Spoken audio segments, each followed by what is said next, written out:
केजरीवाल जी परेशान हैं और इनकी परेशानी का कारण आप जानते ही हो दोस्तों, क्योंकि अभी हमारी पार्लियामेंट ने जो government of national capital territory of Delhi amendment bill 2023 है ना, उसको पास कर दिया है। इसका सिंपल मतलब है कि दिल्ली की सरकार पे अब लेफ्टिनेंट गवर्नर का ज़्यादा कंट्रोल रहेगा। दिल्ली की जो सर्विसेज हैं, ठीक है, उसके ऊपर ज़्यादा कंट्रोल किसका रहेगा दोस्तों? लेफ्टिनेंट गवर्नर का कंट्रोल रहेगा। इसका मतलब सेंट्रल गवर्नमेंट का कंट्रोल रहेगा।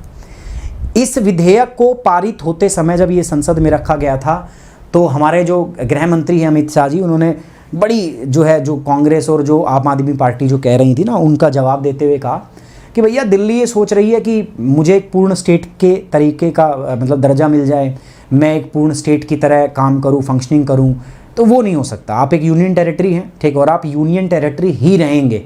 आपको कुछ एक्स्ट्रा बाहर की परमिशन नहीं मिलने वाली। तो आप अगर आप ऐसा सपना ले रहे हो तो छोड़ दो। तो उन्हीं सब चीज़ों को टाइट करते हुए, ठीक है, लेफ्टिनेंट गवर्नर को ज़्यादा पावर देते हुए ये सारी चीज़ें रखी हैं। दिल्ली की सरकार को इसमें बहुत कमज़ोर बना दिया गया, बहुत, मतलब इतना कमज़ोर बना दिया कि अगर दिल्ली के चीफ मिनिस्टर चाहें तो वो विधानसभा का एक सेशन भी नहीं कर सकते, अपने आप से बुला नहीं सकते। वो भी किसके द्वारा बुलाया जाएगा दोस्तों? लेफ्टिनेंट गवर्नर के माध्यम से। तो डेफिनेटली कुछ लोग इसको क्रिटिसाइज़ कर रहे हैं, कुछ लोग कह रहे हैं कि भैया ये तो डेमोक्रेसी पे प्रहार है। कोई लोग कह रहे हैं कि ये भारत की जो फेडरल स्पिरिट है उसके खिलाफ है। कांग्रेस के कुछ नेता जो हैं वो कह रहे हैं, कांग्रेस के जो है एक अभिनव सिंघवी है, पता नहीं क्या नाम है उनका, वो कह रहे हैं कि यार ये तो रीजनल वॉइसेस जो हैं उनको आप दबा रहे हो, ठीक है, सेंट्रलाइज्ड जो गवर्नमेंट है उसको आप थोप रहे हो सब पे, है ना। तो अलग अलग बातें निकल के आ रही हैं। चिदम्बरम साहब कुछ कह रहे हैं एंटी फेडरल है, ठीक है, एंटी पार्लियामेंटेरियन है, ठीक है, अलग अलग बातें यहाँ पे, क्योंकि आप जो है पार्लियामेंट है, डेफिनेटली है, ये क्रिटिसिज्म सारे वैलिड है। It is against the constitution, ठीक है, आर्टिकल जो है मेरे ख्याल में 239A है, उसके अगेंस्ट है। उसके बाद में पार्लियामेंट्री डेमोक्रेसी के अगेंस्ट है, फेडरल स्पिरिट के अगेंस्ट है, पॉपुलर इलेक्टोरल मैंडेट के अगेंस्ट है, क्योंकि ये तो हमने चुन के बनाए हैं ना यार दिल्ली के लोगों ने, ठीक है। और लेफ्टिनेंट गवर्नर वो तो ऊपर से आ गए हैं, ठीक है, किसने भेजा है उसको? केंद्र सरकार ने। तो वहाँ पर वो चीज़ें जो है वो अलग अलग होती हैं, ठीक है, डन है। Centre gets control of Delhi via LG as parliament stamp its approval to bill, ठीक है, अप्रूवल टू द बिल। तो ये बिल को अप्रूवल मिल गया है, ठीक है। ये हमारे गृह मंत्री अमित शाह, इन्होंने बहुत सारी बातें यहाँ पर इसमें रखी और इसमें कही। तो प्यारे बच्चों, ये GS पेपर 2 से संबंधित है, Indian constitution, historical underpinning, evolution वगैरह वगैरह। तो GS पेपर 2 की बात हम यहाँ करते हैं। तो राज्यसभा ने भी, लोकसभा ने तो पास कर ही दिया था, ठीक है। लोकसभा ने तो 7 अगस्त को पास किया था इसको, सॉरी 4 दिन पहले, यानी कि 3 अगस्त को पास कर दिया था। अब राज्यसभा ने भी इसको पास कर दिया है, मतलब अब ये राष्ट्रपति के पास जाएगा और ये बिल एक्ट बन जाएगा। इस बिल के माध्यम से जो हमारे पास government of national capital territory of Delhi act है 1991, ये इसको क्या करेगा? इसका संशोधन करेगा। इस विधेयक के माध्यम से राष्ट्रीय राजधानी दिल्ली क्षेत्र दिल्ली सरकार अधिनियम 1991 में संशोधन किया जाएगा, ठीक है, डन। अब थोड़ा डिटेल में बात करते हैं। केंद्र सरकार क्या कह रही है? केंद्र सरकार कह रही है बहुत ज़रूरी था ये भारत में, हमें अगर लोकतंत्र को मेंटेन करना है ना दिल्ली के अंदर में अगर प्रशासनिक बैलेंस बनाना है, ठीक है, तो बहुत ज़रूरी है भाई। नेशनल कैपिटल है ना दिल्ली, ठीक है, तो उसके अंदर अगर सही से सरकार चलानी है ना, तो उसके लिए ज़रूरी था। उन्होंने कहा कि ये लोग जो है वो अनार्किस्ट हैं, वो तो अनार्की फैलाना चाहते हैं, जो भी विपक्ष हैं। तो कह रहा है ये सही किया हमने, जो हमने नेशनल कैपिटल टेरिटरी के अंदर में ये कानून पास कर दिया, ये बिल पास कर दिया, ये बहुत ज़रूरी, बहुत ज़्यादा ज़रूरी था दोस्तों। ये बिल को जो है राज्यसभा में 131 मेंबर के सपोर्ट से जो है इसको पारित किया गया, जिन्होंने इसके फेवर में वोट किया। 102 लोग थे जिन्होंने इसके अगेंस्ट में वोट किया। हालांकि लोकसभा के अंदर में ये पहले ही पास हो चुका था, अब राज्यसभा में पास हो गया। अच्छा दोस्तों, इस बिल से पहले ना दोस्तों, अभी मई के अंदर में, ठीक है, इस चीज़ को इंप्लीमेंट करने के लिए एक ऑर्डिनेंस पास किया गया था, आपको पता होगा।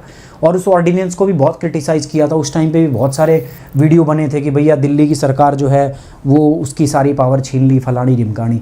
तो वो जो अमेंडमेंट उस टाइम पे पास हुआ था, वो जो ऑर्डिनेंस उस टाइम पे प्रोमुलेट किया गया था, वो जो अध्यादेश उस टाइम पे जारी किया गया था, ये उस अध्यादेश को क्या कर रहा है? बदल रहा है। This bill repealed the ordinance that was promulgated after the supreme court rule. Supreme court ने भी रूल किया इस पे। सुप्रीम कोर्ट ने कहा कि भैया सुनो मेरी बात, जब वो जो है ऑर्डिनेंस आया था ना, उससे पहले देखो लेफ्टिनेंट गवर्नर और दिल्ली के CM के बीच में लंबे टाइम से झड़प चल रही है, ठीक है, झड़प चल रही थी। वो कभी वो कुछ कर देते थे, कभी वो कुछ कर देते थे। फिर मामला चला गया सुप्रीम कोर्ट में। सुप्रीम कोर्ट ने बिठा के कहा कि सुनो भाई, मामला सुप्रीम कोर्ट ने दिल्ली की सरकार के हित में कर दिया। उन्होंने कहा कि देखो दिल्ली की सरकार जो है ना भाई, वो लोगों के द्वारा चुनी गई है, और क्योंकि उनके पास पॉपुलर मैंडेट है, लोगों के द्वारा चुनी गई है, that's why it's a popular mandate है उनके पास। सो इसीलिए उनको प्राथमिकता मिलनी चाहिए और लेफ्टिनेंट गवर्नर को ज़्यादा अपनी टांग नहीं डालनी चाहिए इसमें। ये किसने कहा? सुप्रीम कोर्ट ने। अब सरकार को लगा यार अच्छा सुप्रीम कोर्ट ने दिल्ली सरकार के फेवर में दे दिया, उन्होंने एक ऑर्डिनेंस पास करा दिया, ऑर्डिनेंस अध्यादेश प्रोमुलेट करा दिया सुप्रीम कोर्ट की जो रूलिंग है उसको ओवर रूल करने के लिए। ठीक है, अब उसी प्रमुलेशन ऑर्डिनेंस को बदलने के लिए इन्होंने कानून पास किया है। ठीक है, आम आदमी की सरकार जो है उन्होंने इस ऑर्डिनेंस की वैलिडिटी को फिर से सुप्रीम कोर्ट के अंदर में चैलेंज भी किया था कॉन्स्टिट्यूशन बेंच के पास में, उसकी याचिका अभी भी दर्ज है। अब इस बिल के कुछ मुख्य प्रावधान क्या क्या? अब देखो बिल बन गया तो अब कुछ होगा नहीं भाई, सुप्रीम कोर्ट है, अब सुप्रीम कोर्ट को ये देखना पड़ेगा कि इस बिल की जो कॉन्स्टिट्यूशनल वैलिडिटी है वो यह है या नहीं है, is this bill is constitutionally valid और नॉट। ठीक है, सही है नहीं है, ये बस उसको देखना पड़ेगा। What are the key provision of the bill? इस बिल के मुख्य प्रावधान क्या है? सबसे पहले power of LG, lieutenant governor की जो पावर है उसको बढ़ा दिया गया है। ये जो बिल है इसका उद्देश्य क्या है? लेफ्टिनेंट गवर्नर की पावर को बढ़ा देना। ठीक है, दिल्ली के अंदर में जो एडमिनिस्ट्रेशन ऑफ सर्विसेज हैं, अरे जो IAS IPS ऑफिसर हैं, ठीक है, उनकी जो सर्विसेज हैं, सर्विस का जो मामला है, जैसे विजिलेंस सर्विसेज, ये तो उनके अंदर में अब लेफ्टिनेंट गवर्नर के पास में ज़्यादा कंट्रोल आ गया है इसके बाद में, as compare to the what, पहले दिल्ली की सरकार CM के हाथ में होना चाहिए, but now control is more with the lieutenant governor. ठीक है, इट विल नलीफाई। अब देखो जो सुप्रीम कोर्ट की, अब क्योंकि कानून पास हो गया है तो सुप्रीम कोर्ट भी कुछ नहीं कह सकता भाई कानून पास हो गया, अब सुप्रीम कोर्ट ये देख सकता है कि ये कानून संविधान के हिसाब से वैलिड है या नहीं है, क्या ये बेसिक स्ट्रक्चर के अगेंस्ट है। अब जैसे कांग्रेस के कई MLA या आम आदमी पार्टी के कई MLA जो है वो कह रहे हैं कि it is totally against the federal spirit and it is totally against the basic structure of the constitution. अब मामला चलो सुप्रीम कोर्ट, अब सुप्रीम कोर्ट देखो ये नहीं कह सकती कि यार दिल्ली सरकार के पास, क्योंकि कानून, सुप्रीम कोर्ट वही बात करता है जो कानून में पास है, पार्लियामेंट ने कानून बना दिया। अब सुप्रीम कोर्ट के पास क्या बचेगा? सुप्रीम कोर्ट ये रिव्यू कर सकता है कि यार ये कानून जो है ये बेसिक स्ट्रक्चर के अगेंस्ट तो नहीं है, क्या ये कॉन्स्टिट्यूशनली वैलिड है और नहीं है, वो that will be decide by the supreme court in the later verdict. But फिलहाल के लिए भाई सुप्रीम कोर्ट की जो जजमेंट है वो कंप्लीटली नलीफाई हो जाती है। This will empower the lieutenant governor to exercise a sole discretion. अब कई, मैं आपको बता दूं, बहुत ज़्यादा एक्स्ट्रा पावर दे दी गई है लेफ्टिनेंट गवर्नर को ना, बहुत ज़्यादा छूट दे दी गई है। कई सारे ऐसे मामले हैं जिसमें इनके पास में मतलब मान के चलो हद छूट दे दी गई है लेफ्टिनेंट गवर्नर को। ठीक है, मान के चलो आप किस किस में? The bill empower the lieutenant governor to exercise his sole discretion on the several matter including those recommended by the national capital service appellate service authority. ये एक नई बॉडी बन रही है, ठीक है, अलग से एक बॉडी बन रही है। तो कह रहा है इस बॉडी की जो रिकमेंडेशन है ना उसके ऊपर भी लेफ्टिनेंट गवर्नर को पावर दी गई है।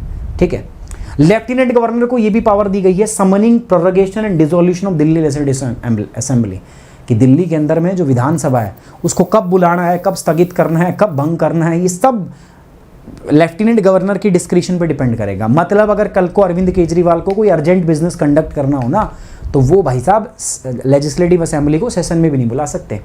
ये इस बिल की है, मतलब टोटल जो पावर है दिल्ली सरकार की वो किसको ट्रांसफर कर दी गई है? लेफ्टिनेंट गवर्नर को। एंड दैट्स वाई ये बिल जो है वो क्रिटिसाइज किया जा रहा है।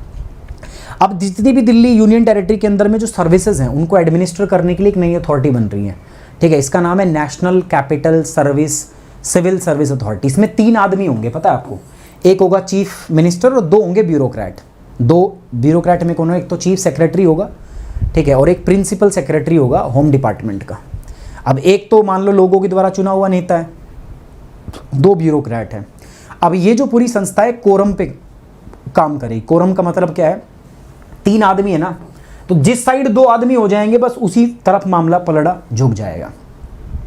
अब मान लो किसी मीटिंग के अंदर चीफ मिनिस्टर नहीं भी है तो कोई बात नहीं, भाड़ में जाए। ठीक है, कोरम क्या कहता है? 2 आदमी होना चाहिए। तो 2 आदमी अगर ये दोनों ब्यूरोक्रेट भी मिलके बैठ गए ना, और ब्यूरोक्रेट पे किसका कंट्रोल होगा? केंद्र सरकार का। तो अगर ये 2 आदमी मिलके बैठ गए तो चीफ मिनिस्टर के बिना भी ये जो national capital civil service authority है इसकी फंक्शनिंग आराम से चलेगी, बढ़िया। डेडलॉक हो जाता है तो भी मामला उधर ही जाएगा जहां 2 लोग खड़े होंगे, ठीक है, वहां जाएगा। और चलो ठीक है, और इन्होंने अपनी रिकमेंडेशन भेज भी दी किसको? लेफ्टिनेंट गवर्नर को। तो लेफ्टिनेंट गवर्नर के पास अधिकार है कि इनकी रिकमेंडेशन को वापस कर दें, और ज्यादा ही सींग फंस गए तो वो कहेगा मानता ही नहीं मैं तुम्हारी बात को। लेफ्टिनेंट गवर्नर एब्सोल्यूट डिस्क्रिशन दिया हुआ है, फिर वो अपनी इच्छा से जो करना है वो करेगा। तो ये बनाया है, ठीक है। तो इससे दिल्ली की गवर्नमेंट और भी कमज़ोर हो रही है, आप देख रहे हो, और एलजी की पावर जो है वो बड़ी है। तो ये जो national capital civil service authority है दोस्तों, इसके अंदर में मुख्यतः एक चीफ मिनिस्टर हैं दिल्ली के, एक चीफ सेक्रेटरी हैं और एक प्रिंसिपल सेक्रेटरी हैं होम डिपार्टमेंट के। जो डिसीजन है it was made by the this authority, it will be based upon the majority vote, ये मेजॉरिटी वोट पे डिपेंड करेगा। इसका मतलब क्या है कि जो इलेक्टेड चीफ मिनिस्टर है ना, उसको ओवररूल किया जा सकता है सीनियर ब्यूरोक्रेट्स के द्वारा, मतलब बाकी के जो दो हैं वो इसको ओवररूल कर सकते हैं, ठीक है। ये इसकी डिसएडवांटेज है। इफ एलजी डिसएग्री, अगर एलजी जो है लेफ्टिनेंट गवर्नर अगर डिसएग्री करता है, मान लो इसने रिकमेंडेशन दी और एलजी लेफ्टिनेंट गवर्नर डिसएग्री कर गया, कह रहा भाई नहीं, तो वो वापस भेज सकता है। और कल को मान लो डिफरेंसेस ऑफ ओपिनियन हो जाए तो एलजी क्या कर सकता है, बिल्कुल मना कर सकता है भाई, कहता है कि नहीं भाई मैं तुम्हारी बात मानूंगा ही नहीं, ठीक है, वो अपने हिसाब से चलेगा। और अगर ऐसा होता है तो फिर वो क्या है, सुप्रीम कोर्ट की जो वर्डिक्ट है उसको रिवर्स कर रहा है ना। सुप्रीम कोर्ट ने कहा था भाई दिल्ली की सरकार पॉपुलरली इलेक्टेड गवर्नमेंट है, उसके पास इलेक्टेड मैंडेट है, तो आप उसको छोटा नहीं बना सकते ना, लेकिन यहाँ पे तो सरकार कर रही है, इस बिल से तो यही लग रहा है। एंड दैट्स वाई ये बिल को काफ़ी क्रिटिसाइज़ किया जा रहा है।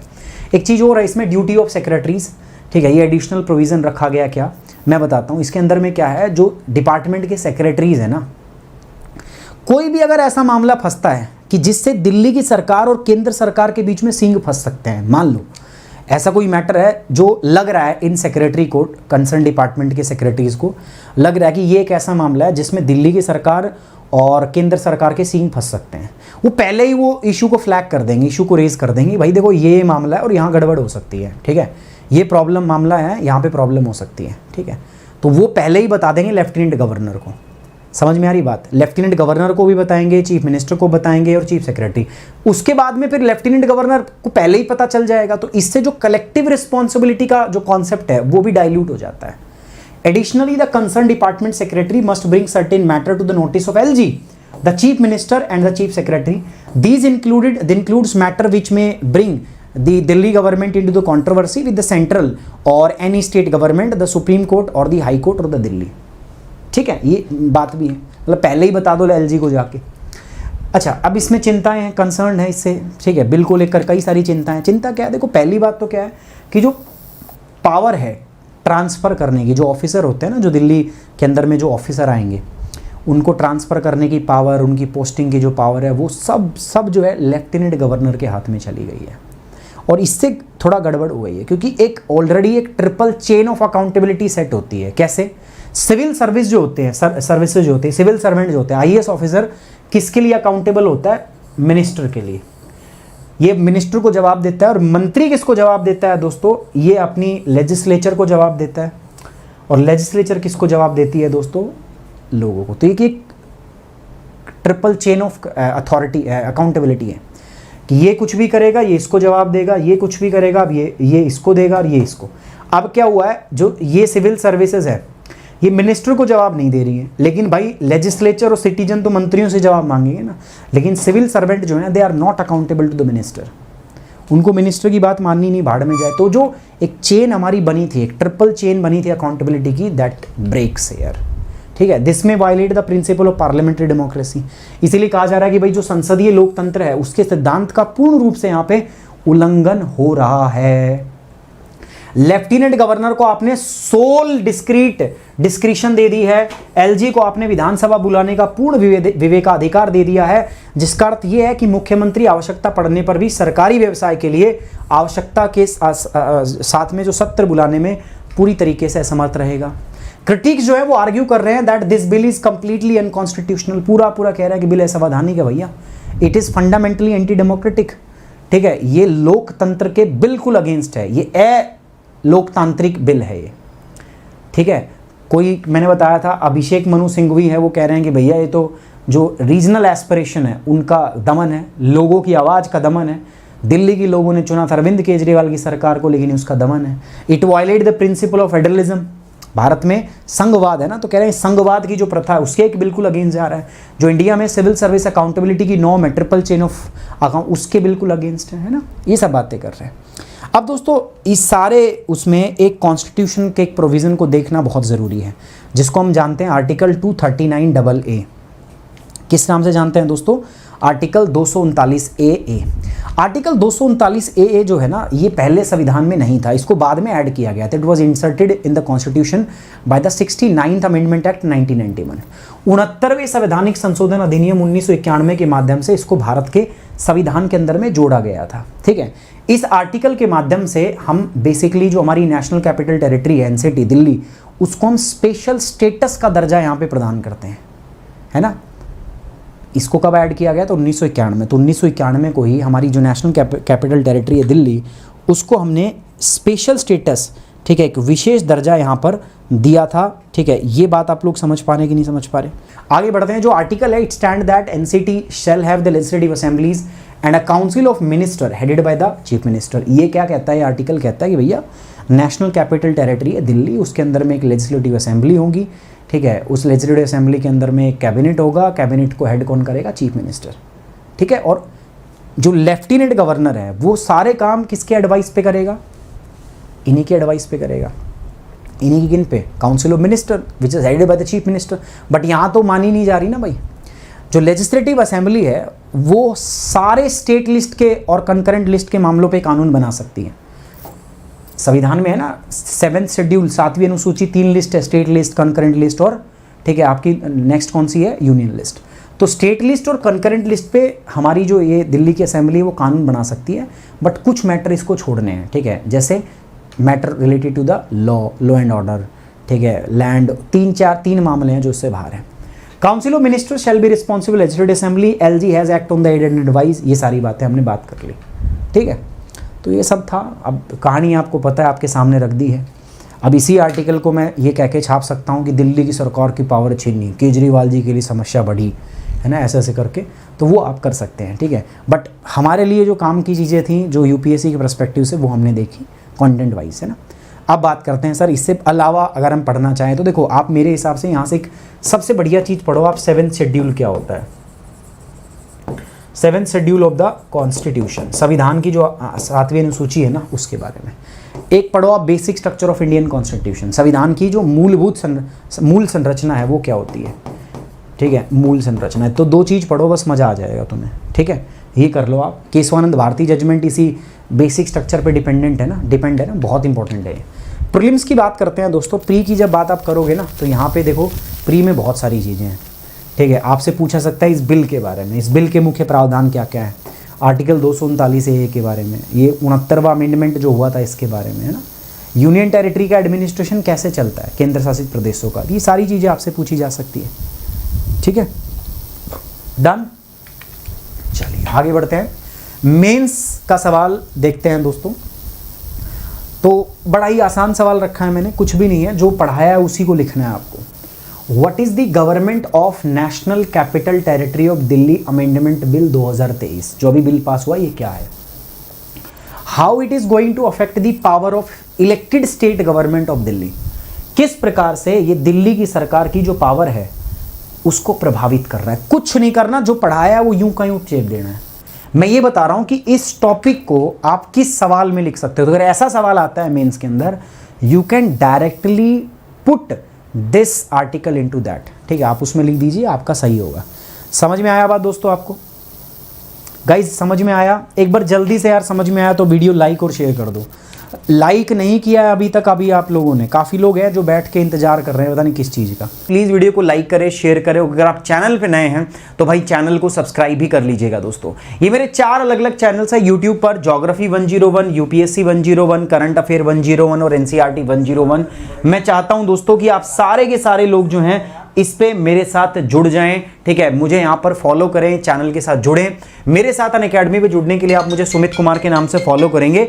जैसे ही आप मुझे सुमित कुमार के नाम से फॉलो करेंगे, उसके बाद मैं आपको बता दूं दोस्तों, कोई भी क्विज होती है, कोई भी स्पेशल क्लास, कोई भी प्लस कोर्स आता है दोस्तों, आपको नोटिफिकेशन आ जाएगा। साथ ही साथ जब मेरे साथ जुड़ेंगे तो मेक श्योर आपका कोड क्या हो दोस्तों, सुमित 10। सुमित 10 जैसे ही आप यूज करेंगे यू विल गेट 10% डिस्काउंट और आपको मिल जाएगा दोस्तों अश्योर्ड गाइडेंस। ठीक है, मैं खुद आपको पूरी यूपीएससी की प्रोसेस में गाइड करूंगा दोस्तों। आपका स्वतंत्रता दिवस आने वाला है, फ्रीडम, ठीक है, स्वतंत्रता दिवस के उपलक्ष्य पर 50% डिस्काउंट आपको अनअकैडमी की तरफ से मिल रहा है दोस्तों। 50% यूज डिस्काउंट देखो 1 साल का सब्सक्रिप्शन अगर मान लो आप 2024 में यूपीएससी टारगेट कर रहे हैं तो आपको सिर्फ और सिर्फ 48,749 के अंदर में मिल रहा है, ठीक है, 1 साल का। 2 साल का 66,000 में मिल रहा है दोस्तों। सो बढ़िया डिस्काउंट है, बढ़िया ऑफर है, तो जाइए कोड यूज कीजिए सुमित 10 और जल्दी से जाके यार सब्सक्राइब कर लीजिएगा।